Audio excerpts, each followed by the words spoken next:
I never thought much about luck. Didn't believe in it. Luck was for gamblers and dreamers, the kind of people who bought scratch-offs and spent their rent money on horse races. I was a mechanic. My world ran on busted transmissions, oil changes, and the familiar hum of engines that had seen better days. Hard work, not luck, put food on my table. But my mother, she believed. "You've got to have faith, James," she said, pressing a crumpled 20 into my palm. "This week's numbers feel right." I rolled my eyes but took the cash, if only to humor her. I grabbed a ticket at the gas station on my way home, tossed it on the counter, and didn't think about it again. Until the numbers hit. Until I woke up with $120 million to my name. The town of Red Falls didn't know what to do with a newly minted millionaire. Word spread faster than wildfire.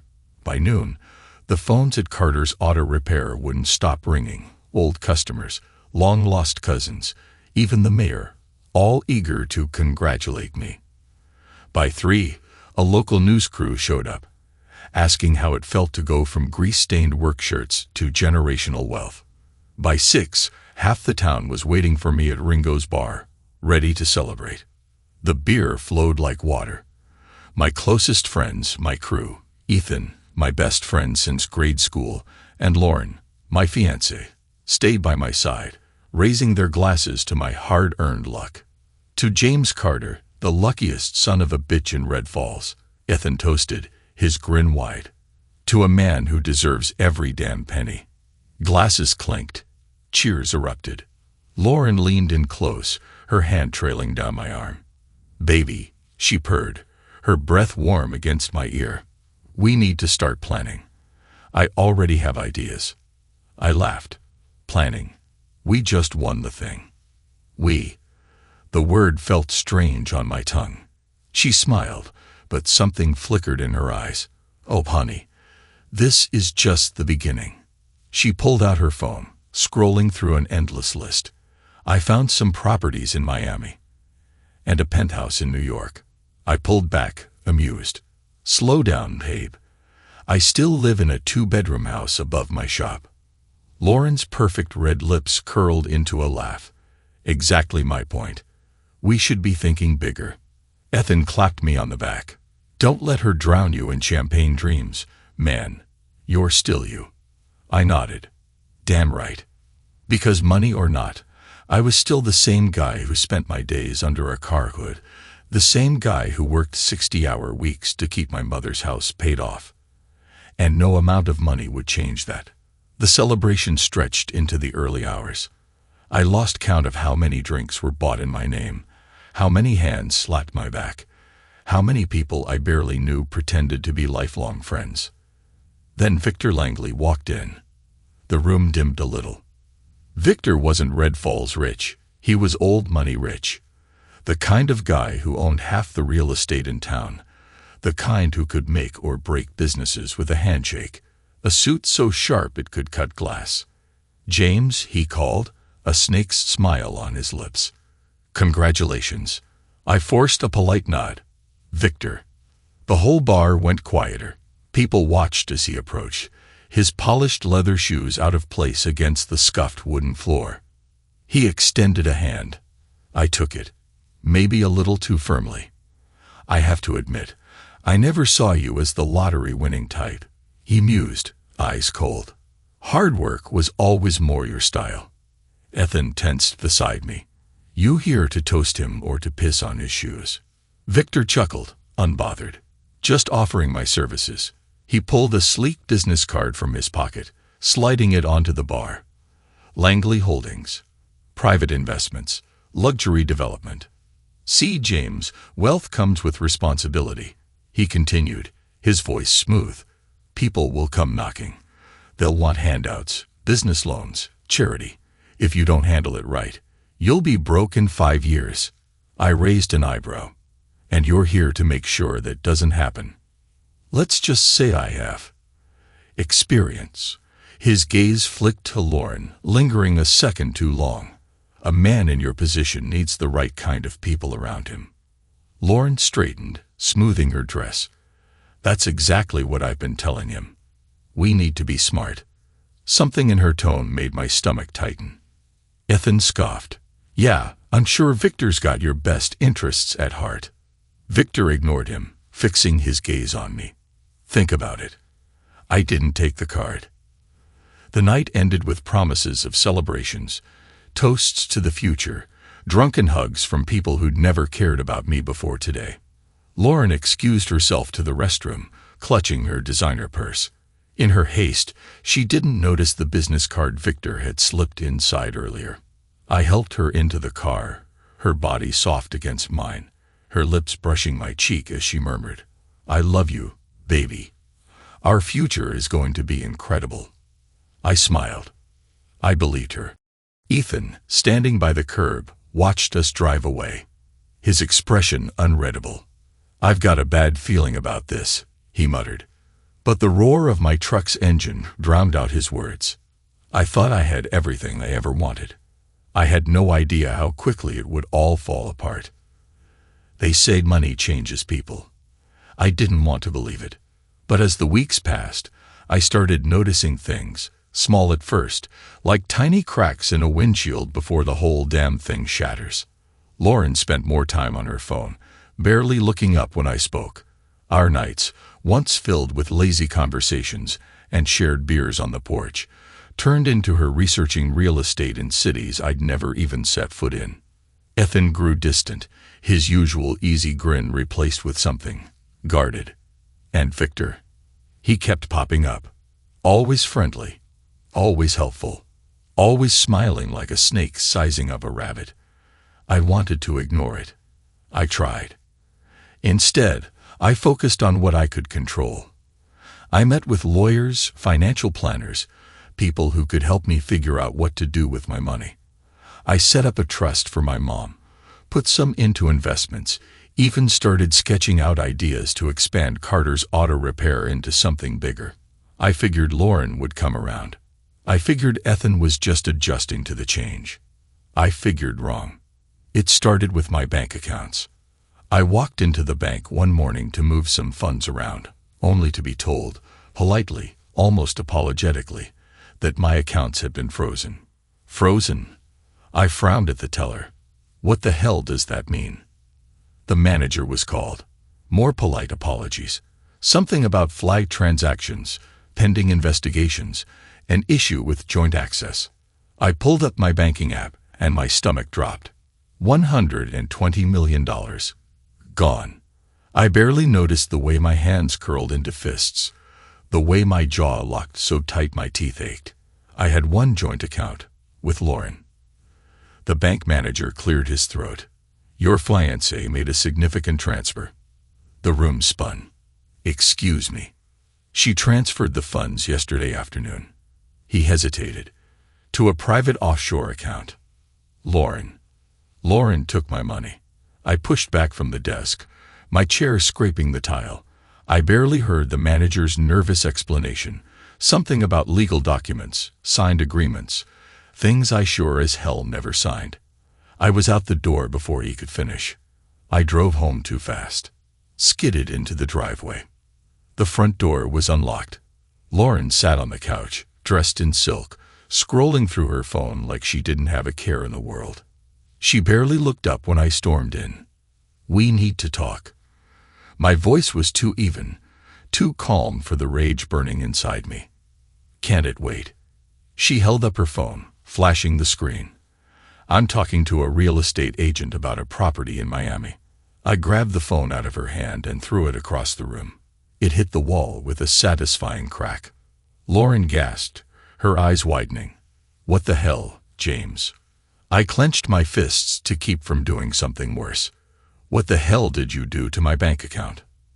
For a second, just a second, something flickered in her expression. Then she sighed and crossed her arms, like she was bored. You need to calm down. Calm down. My laugh was sharp, humorless. You stole from me. She arched a perfect brow. Stole is such an ugly word. I took a step closer, my voice low. Then what would you call it? Lauren held my gaze. Smart. Everything inside me went cold. I moved the money, she said smoothly, as if we were discussing a dinner reservation. Because I knew you'd waste it. Blowing it on that stupid garage of yours, throwing it at your small-town buddies like some kind of charity case. My stupid garage, I repeated. Yes, James, your stupid garage. She sighed again, exasperated. You don't understand how the world works. This kind of money, it's not meant for people like you. You don't know how to handle it. I could barely breathe. You never asked, I said. My voice was too calm, too controlled. You never talked to me. You just. I did what was necessary. I stared at her, at the woman I'd planned to marry, at the woman I thought I knew. And I saw her for the first time. Not as my fiancée, not as the girl I'd once loved, but as the opportunist she really was. You were never going to marry me, were you? She didn't even flinch. I swallowed the rage threatening to choke me. Was any of it real? Lauren rolled her eyes. Oh, don't be dramatic, James. I liked you. You were fun. But let's be honest, you were never going to be enough for me. There it was. The truth, sharp and clean. I should have felt something. Anger, heartbreak, betrayal. Instead, I just felt cold. Lauren stepped closer, reaching for my hand. Listen, baby. This is for the best. Victor has. Victor. His name hit me like a gunshot. I jerked my hand away. You worked with Victor Langley to steal from me. Her expression barely changed. Victor helped me, she corrected, voice smooth as silk. He knows how to handle money. And honestly, baby, she gave me a small, pitying smile. You don't. I laughed. I actually laughed. Sharp, bitter, empty. Lauren sighed, as if I was the unreasonable one. Don't look at me like that, James. You should be thanking me. Thanking you. Yes, she said patiently. Because if you fight this, if you go against Victor, you'll lose more than just money. Her meaning was clear. Victor had people, power, influence, and if I fought back, I'd be crushed before I even had a chance to fight. She stepped back, smoothing her dress. I'll be moving out tomorrow. You can keep the house, though I doubt you'll be able to afford it for long. I didn't move, didn't say a word. Just stood there as Lauren, the woman I was supposed to marry, walked out of my life with my money in her pocket. I drove to Ethan's place next. My best friend, my brother in everything but blood. He'd know what to do. But when he opened the door, his expression wasn't one of surprise. It was one of guilt. My stomach dropped. I stepped inside. Tell me you didn't know. Ethan ran a hand through his hair. James. I took another step forward. Tell me you didn't know. He swallowed hard and didn't say a word. That was the moment I knew. It wasn't just Lauren. Ethan had betrayed me too. I walked out of Ethan's house with nothing left. No money, no fiancé, no best friend. They thought they had won. They had no idea what was coming. I disappeared. Not literally. To the rest of Red Falls, it looked like I was just another dumbass lottery winner who crashed and burned. A cautionary tale whispered in bars and barbershops. Poor James Carter. Made millions. Lost everything. Lauren and Ethan were thriving in my absence. Victor Langley, their new benefactor, made sure of that. Lauren traded our quiet nights for champagne-fueled parties. She moved into a high-rise apartment downtown, draped in designer brands she used to only dream about. The kind of life she always wanted, the kind she never thought I was good enough for. Ethan, my best friend, hell, my brother, was now Victor's right-hand man, playing the role of a self-made businessman with money that wasn't his. They laughed about me at private clubs and high-end restaurants, telling anyone who'd listen how I blew my shot. They thought I was broken. They thought I was gone. They were wrong. I spent those weeks in the background, watching, learning, planning. The thing about growing up in a town like Red Falls, you know everyone. And more importantly, you know where the skeletons are buried. I knew Victor had made his fortune on dirty deals, buying land on the cheap, using bribes to push permits through City Hall, screwing over people who couldn't fight back. I knew Ethan had debts, gambling, women, business ventures that never made it past the bar napkin stage. And Lauren, her greed was already alienating the very people she was trying to impress. People talked, people resented, and I listened. So I started building. Not an empire, not yet. A network. I found the people Victor had screwed over. I found the men Ethan owed money to. I found anyone who had been burned by them, cast aside, discarded like they didn't matter. I gave them a reason to fight. And then, I took the first swing. It started with a leak. A journalist in the next town over, a woman named Maggie Tran, had been sniffing around Victor Langley for years. Everyone knew his developments were dirty, but no one could prove it. Until now. I sent her a file. Real estate transactions, land deals pushed through City Hall too fast, a list of bribes made to certain officials, all neatly packaged, all undeniable. And just to sweeten the pot, I threw in a name. Ethan Dawson, Victor's newest prodigy. It didn't take long. The article hit 2 days later. Local DEVELOPER, under SCRUTINOI, for shady land deals. Victor's name was all over it. So was Ethan's. Lauren's too. The bank accounts, the transactions, the way my money had been funneled into Victor's companies. I could imagine the look on their faces when they saw the headline. The town started talking. People whispered in coffee shops. Were the rumors true? Had Victor stolen from people? Had he bribed the city council? Was Ethan just another pawn? Victor tried to get ahead of it. He called it a hit piece, a smear campaign. But the damage was done. People stopped taking his calls. Banks started looking closer. Investors hesitated. And I wasn't done. Strike 2. Ethan's debts. While he played the role of Victor's golden boy, he was still the same reckless gambler. Still owed money to people who weren't the forgiving type. So I bought the debt, every last dollar. The collectors Ethan had been dodging. The ones he begged for more time. They answered to me now. I called in everything. He woke up to an empty bank account. His credit cards, frozen. His car, repossessed. Panic set in. I knew because I was watching. Knew because he tried calling me. I didn't answer. Instead, I sent him a text. Enjoying the money you stole. Hope you saved some. He didn't reply. But I knew. Lauren's fall came next. She lived for appearances. For the parties, the status, the money. So I started taking that away.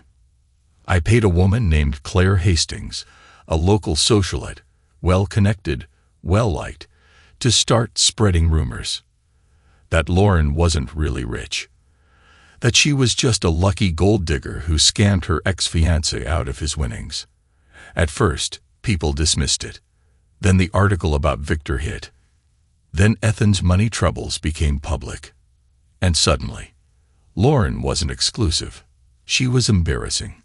Invites stopped coming. People stopped answering her calls. And then, I sent her a gift. A single $20 lottery ticket. No note. No explanation. She must have known. Because 2 days later, she tried calling me too. I didn't answer. Victor was the last piece. His investors were bailing.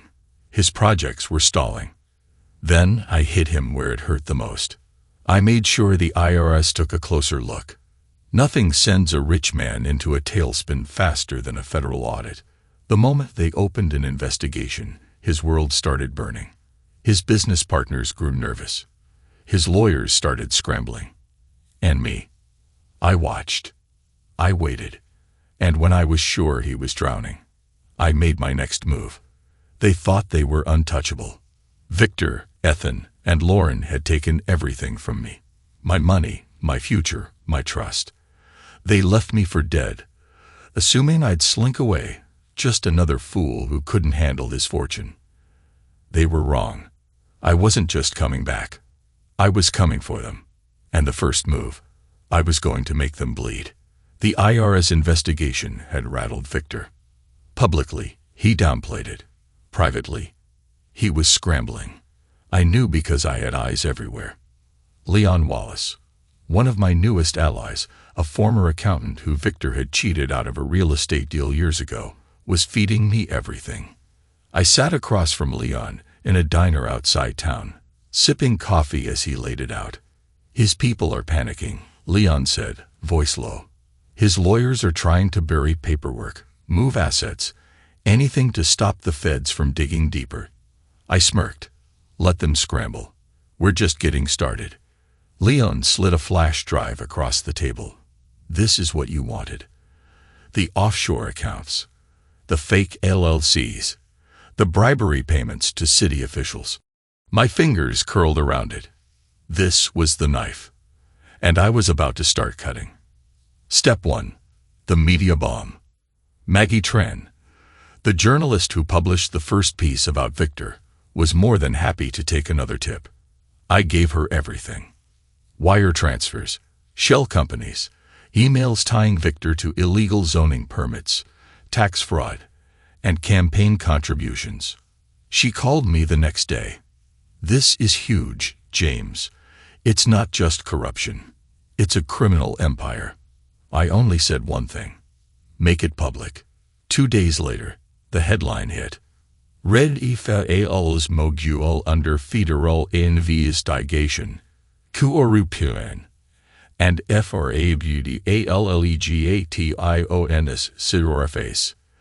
Victor's face was plastered across news stations, his name dragged through every media outlet in the state. By noon, investors started pulling out. By evening, board members were meeting behind his back. And by the next morning, his stock was plummeting. I could already see the cracks forming. Step 2. The financial collapse. While Victor was distracted trying to put out media fires, I took my next shot. I had slowly, quietly been buying up shares in his real estate holdings under multiple shell companies. And now, I owned enough stock to start making moves. At exactly 3:00 p.m., Victor got the news. A hostile takeover attempt. New investors, anonymous, faceless, were sweeping in, buying everything, forcing a boardroom coup. Leon texted me. He's losing control. Good. I wanted him to feel helpless. I wanted him to feel like the world was slipping through his fingers. Because it was. Step 3. Ethan's reckoning. While Victor was drowning, Ethan was about to get hit head-on. His gambling debts had caught up. His credit lines were dead. His bank accounts were empty. But I wasn't done. I made sure he lost his job too. Victor's company, his only source of money, was imploding. And when a major deal fell through because of the fraud allegations, Ethan was the first to get cut. The way I saw it, Victor was saving me the trouble. Step 4. Lauren's social suicide. Lauren thrived on appearances. She built her world on being admired, envied, worshipped.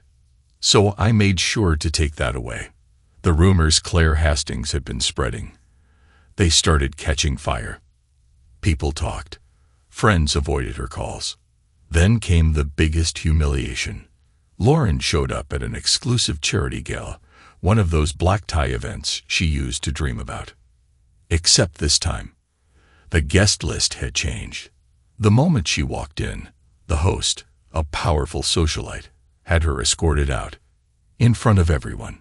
She tried to argue, to play innocent, to charm her way back in. But the host just smiled and said, "We don't associate with thieves."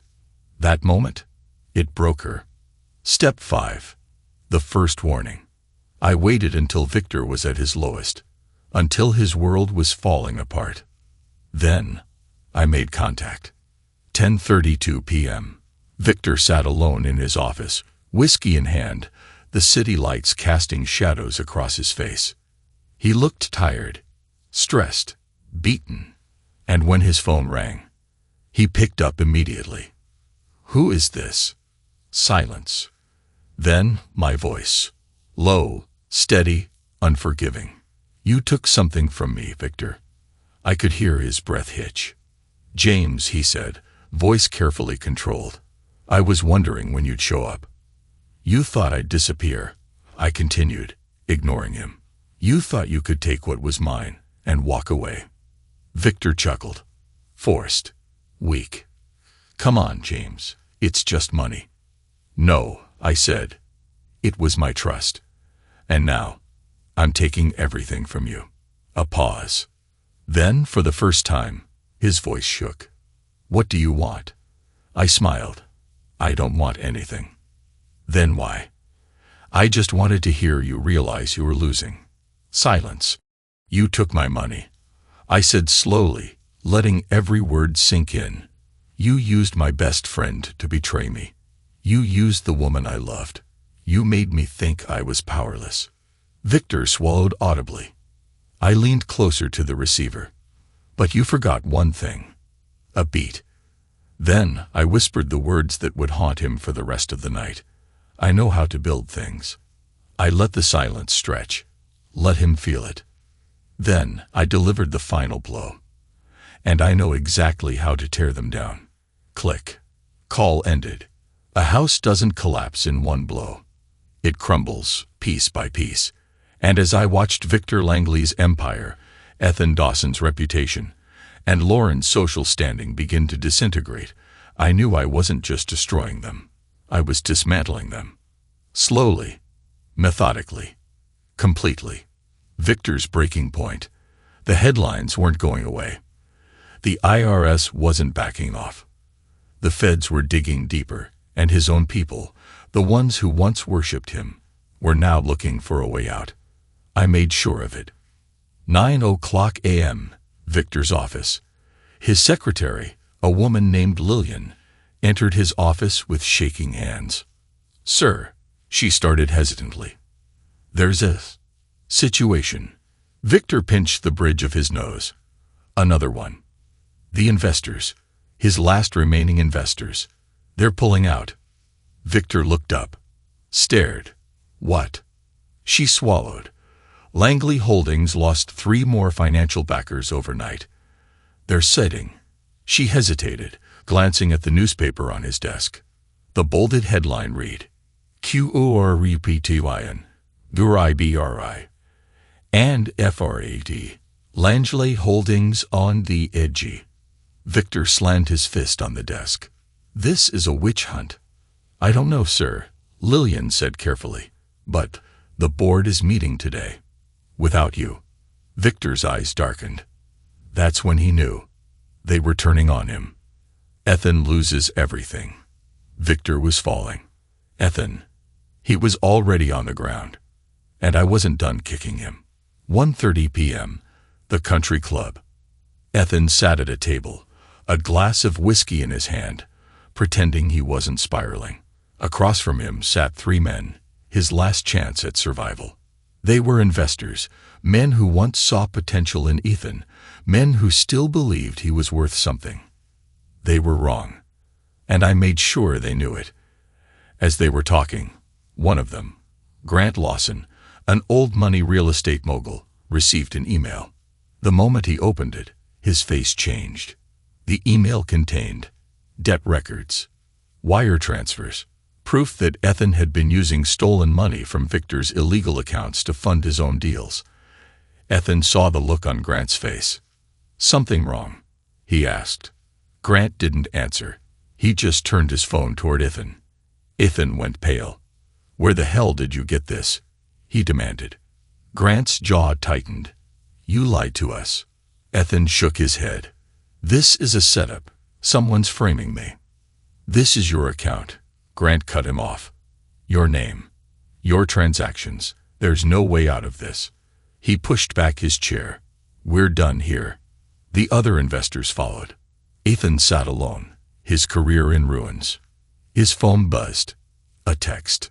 UNWNUMBR. Hope you saved some of that money. You're going to need it. He knew it was me, and I knew he was panicking. Lauren's social execution. Lauren's world wasn't built on business.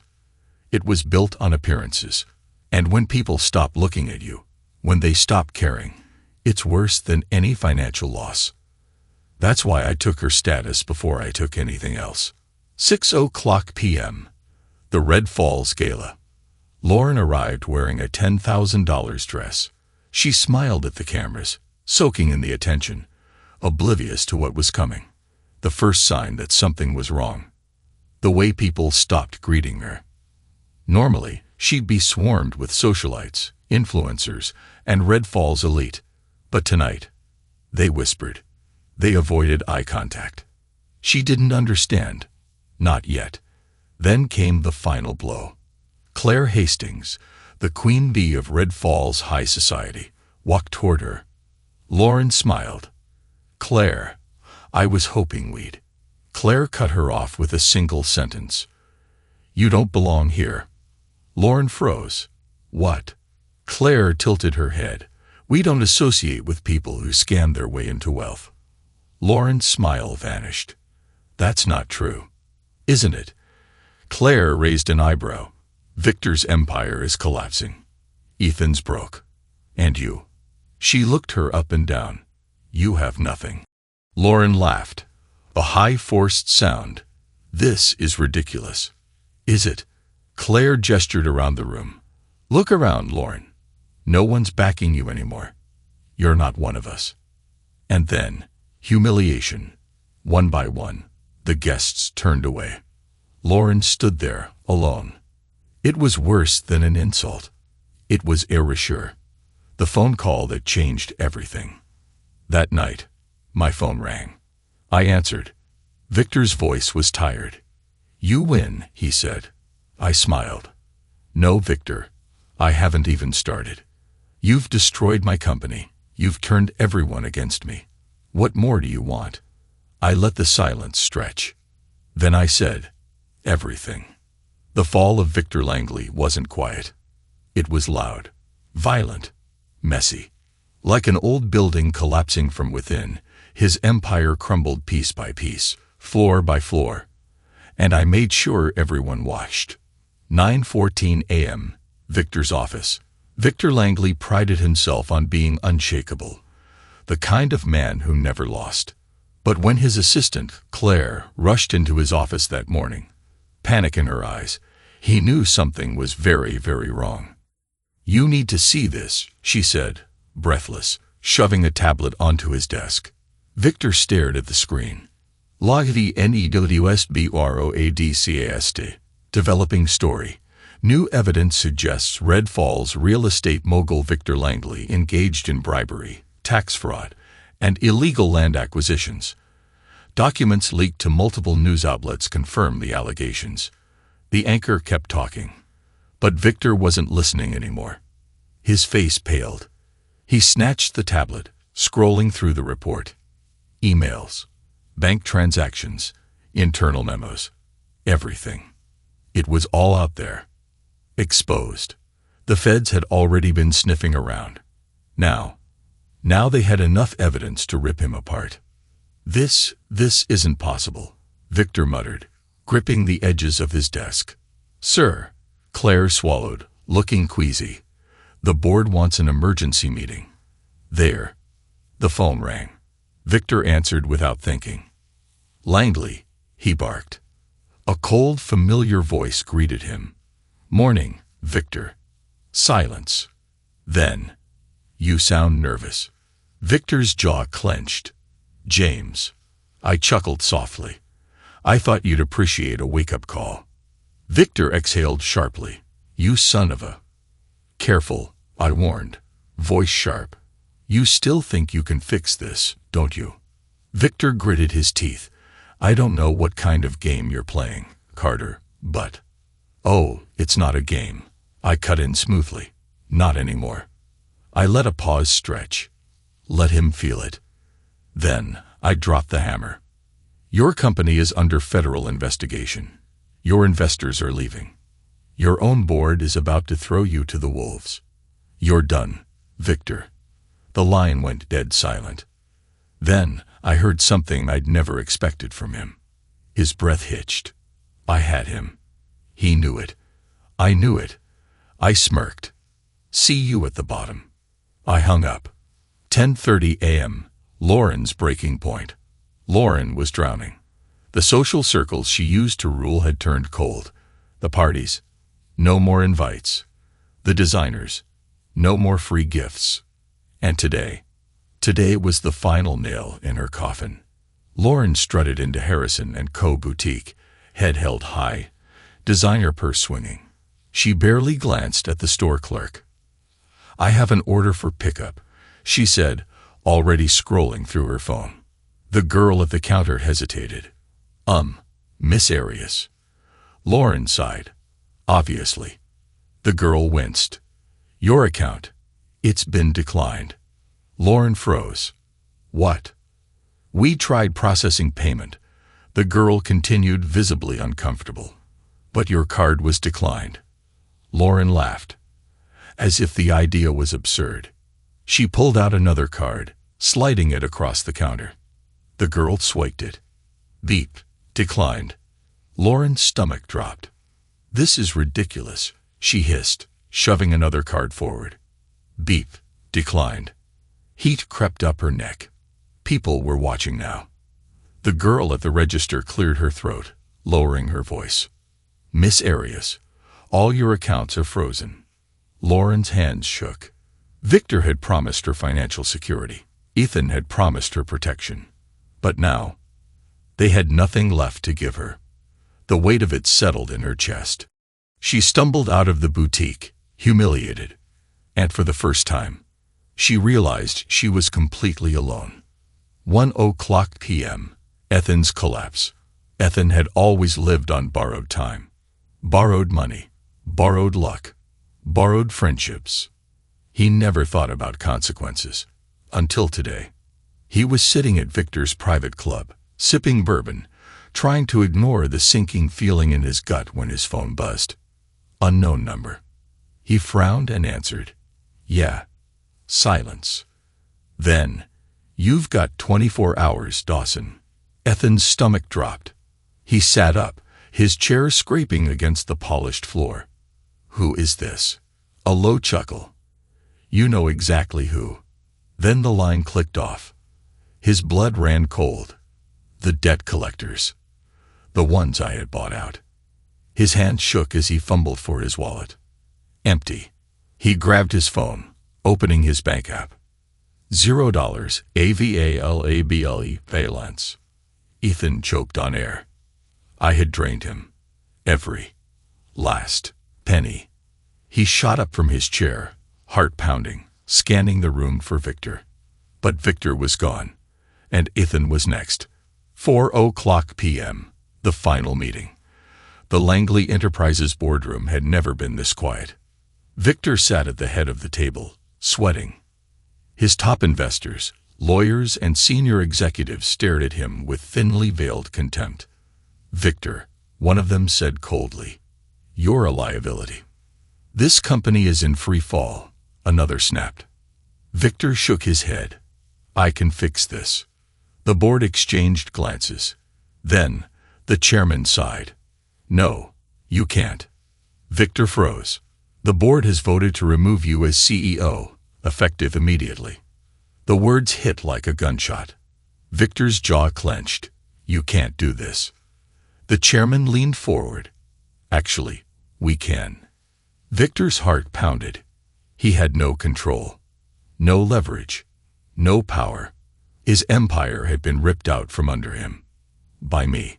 11:47 p.m., Victor's lowest point. He sat in his dark, empty office, a bottle of whiskey, papers strewn across the floor, his entire world gone. His phone buzzed. He didn't need to look to know who it was. He answered. Silence. Then my voice. "How does it feel?" Victor's fingers clenched around the glass. "You think this is over?" I chuckled. "Oh, Victor, you're still not getting it, are you?" I let the moment breathe. Then I whispered, "This wasn't the end." A pause. This was just the warm-up. I hung up. Victor stared at the phone. Then, for the first time in his life, he felt fear, the thing about tearing someone down. You have to make sure they never get back up. Victor, Ethan, and Lauren had lost everything. Their wealth, their power, their reputations, but there was still one last move to make. Because I didn't just want to ruin them. I wanted them to feel it. Every single day. 8:00 p.m. The warehouse meeting. The abandoned warehouse on the outskirts of town was the kind of place where deals went bad. Rusted beams, shattered windows, the air thick with the smell of old oil and regret. It was perfect. I stood near the center, hands in my pockets, waiting. Victor arrived first. His once perfect suit was wrinkled, his shoes scuffed. He looked older, smaller, like the weight of the last few weeks had finally crushed him. Ethan came next. He had bags under his eyes, a bruise along his jaw, probably from one of the men he owed money to. Lauren was last. She walked in slow, arms crossed over her chest like a shield. No makeup, no designer clothes, just Lauren. The real one, not the carefully curated version she used to fool people. For the first time, they weren't pretending. They knew why they were here. I let the silence drag. Then I said the magic words. Sign these, and you walk away. I tossed a folder onto the table. 3 sets of papers. Victor barely glanced at his before scoffing. You think I'm just going to roll over? I smiled. You already have. His nostrils flared. What the hell are these? Contracts. I took a step forward, slow, deliberate.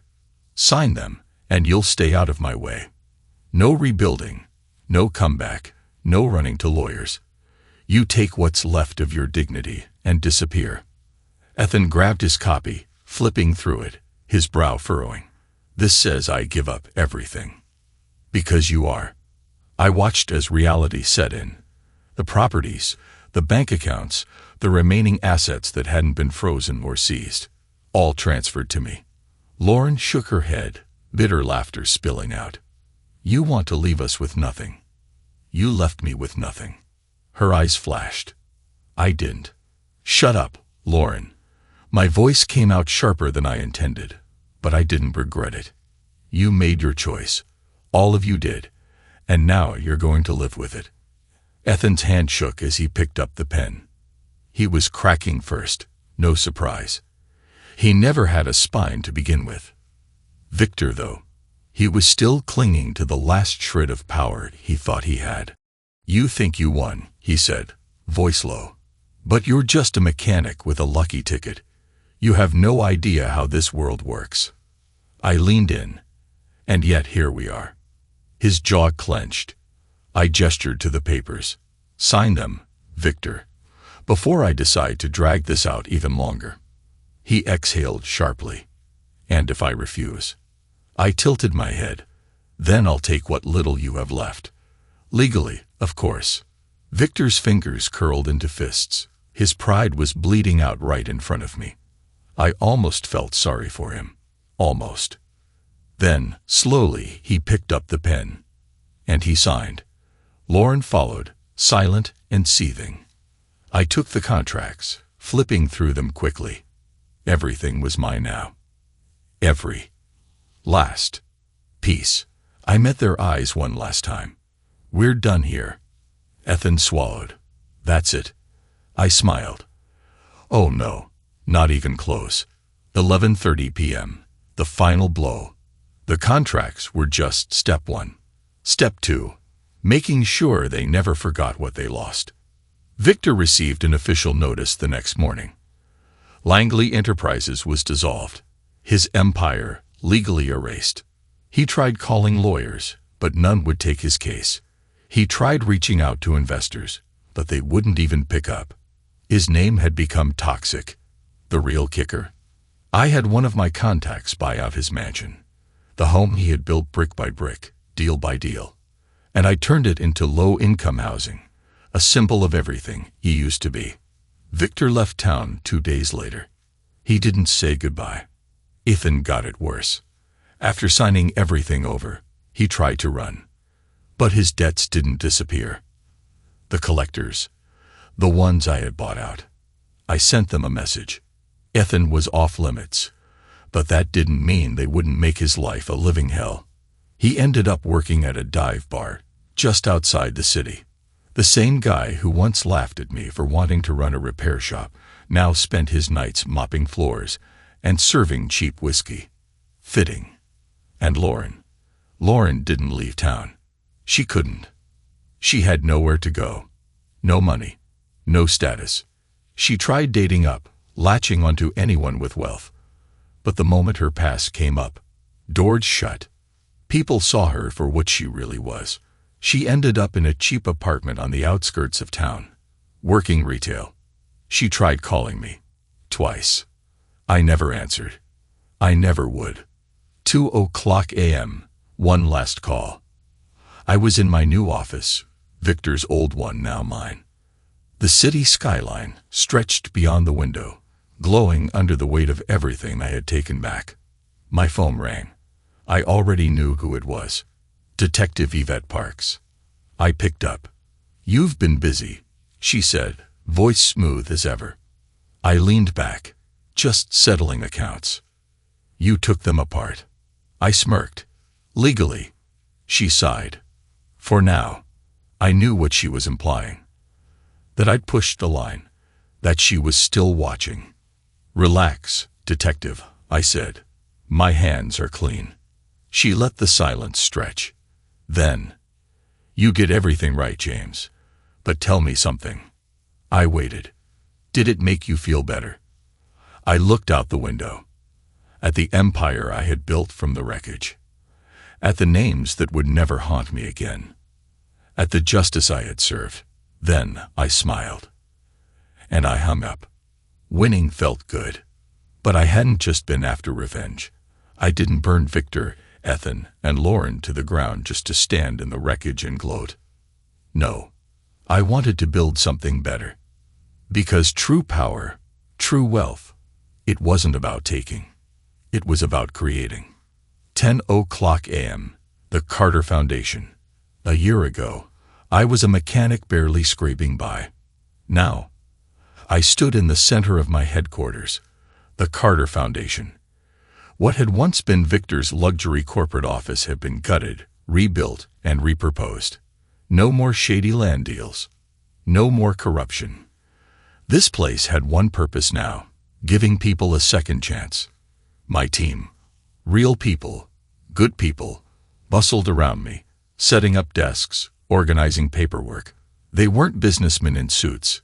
They were workers, men and women Victor had screwed over, families who had lost everything to his greed. And now, they worked for me, building housing projects, funding small businesses, and helping the people Red Falls had forgotten.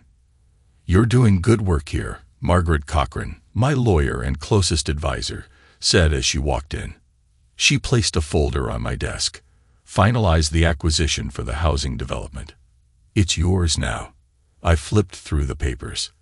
The ink on the contract was fresh, but the victory was old. It was Victor's last development, and I was turning it into affordable housing. Margaret smirked. "Poetic justice." I nodded. "Dan right." 1:00 p.m., Ethan's rock bottom. I had no reason to go looking for Ethan, but I did. Because even after everything, there was still a part of me that wondered, was he always like this? Or did the money make him into the man who betrayed me? I found him where I expected. A dive bar on the outskirts of town. No suit, no expensive watch. Just Ethan Dawson, the washed-up bartender, pouring cheap whiskey for men who didn't know or care who he used to be. I sat at the bar. He turned, saw me, and for a second, I saw it. The old Ethan, the friend who used to have my back, the guy I grew up with. Then his face twisted. "The hell are you doing here?" I shrugged. "Wanted to see how you were doing." He scoffed. "You really think I need your pity?" "No," I said. "I think you need a wake-up call." Ethan's hands tightened around the glass he was cleaning. "You ruined my life. No, Ethan. I leaned forward, voice cold. You did that. His jaw twitched. I had nothing. Victor gave me a way out. You wouldn't have done that. I laughed. I would have done anything for you. His face twisted. I made a mistake, okay? A mistake. My voice dropped lower. A mistake is forgetting to pay a bill. A mistake is missing a shift at work. What you did, that was betrayal. His shoulders slumped. I stood. You can keep blaming me. Keep blaming Victor. Keep blaming everyone but yourself. But until you own what you did, you're gonna rot in this bar forever. I turned to leave. Then I paused, and I pulled something from my pocket. A business card. I set it on the counter. Ethan glanced at it, confused. What's this? A job. I met his eyes. A real one. At the Carter Foundation. His breath hitched. I didn't wait for an answer. I walked out. Because the choice. It was his to make. 4:00 p.m. Lauren's new life. Lauren had nowhere to run. She burned every bridge, lost every connection, and had no one left to use. So now, she worked retail. At a local clothing boutique, selling designer handbags she used to own. I didn't go inside. I didn't need to. I saw her through the glass. She looked different. Not like the girl I used to love. Not like the woman who betrayed me. Just lost. She had tried to contact me. Sent me letters, messages, even stopped by my office once. I never answered. Because some people, they don't get second chances. 7:30 p.m. Victor's exile. Victor Langley left Red Falls. After losing his empire, his power, and every ounce of respect he once had, he packed up what was left of his pathetic life and disappeared. I didn't know where. I didn't care. Because no matter where he went, he knew. He would never be important again. Never be feared again. Never be anything again. And that was a fate worse than prison for a man like Victor. 11:00 p.m. A new legacy. Back at the Carter Foundation, I sat in my office, staring at the city I rebuilt. The world Victor, Ethan, and Lauren tried to steal from me. It was mine now. But the difference, I wasn't hoarding it. I was giving it back. I thought revenge would be enough. That taking them down, stripping them of everything, would satisfy me. But this was better. My mother always told me, true power isn't about what you take. It's about what you build. I finally understood what she meant. Because for the first time in my life, I wasn't looking back. I was looking forward. And the future, it was mine to create. I didn't just win. I built something worth winning for. Thanks to everyone who took the time to listen to today's stories. If you enjoyed it, please consider liking and subscribing if you haven't already. Feel free to share your thoughts on the events in the comments below. Take care.